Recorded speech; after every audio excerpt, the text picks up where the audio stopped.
Let me tell you something, baby. You've been through too much. Too much, okay? And you're tired. You're tired, okay? Let me tell you. The Nine of Wands, it talks about somebody who has been wounded. And not only have you been wounded, baby, but you've been wounded repeatedly, okay?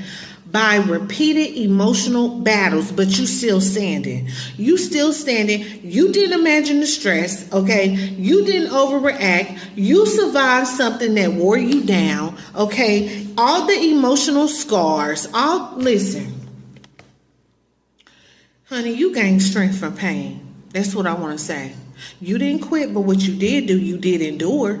And so with the Six of Swords being here, listen, you said, I'm leaving this behind. I'm done. I'm done. This is about to be a quiet departure, not dramatic, not explosive, but just done. It means that you are mentally and emotionally moving away from something that hurt you, even if part of you still thinks about it. It is what it is. You moving on from heartbreak. You choosing peace over chaos, and you healing after confusion, okay? Even if the person is still in your life. You moving on. Because your soul is already traveling away. You didn't already went away, baby. So this is right here with the Four of Cups. It is emotional detachment. You are no longer begging. You ain't chasing nobody. And you no longer hoping the way that you used to.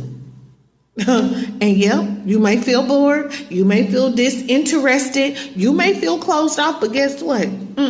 This is about self-protection after disappointment. It is what it is. And your heart is saying, listen, I gave enough and I ain't doing that again. I ain't never doing it again.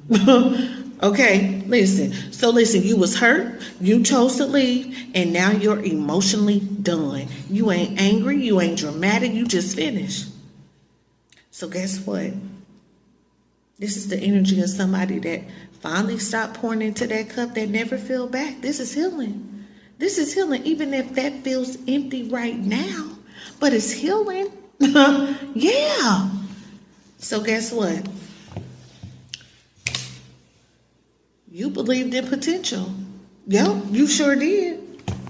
You hoped effort would be met halfway. You didn't want another failure, but you learned perseverance.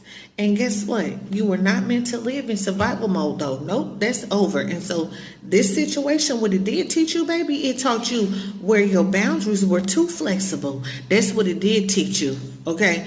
And so guess what? This is about a karmic cycle. It's closing, not always because the other person changed, but, baby, because you changed. You did that, and you don't need closure from them.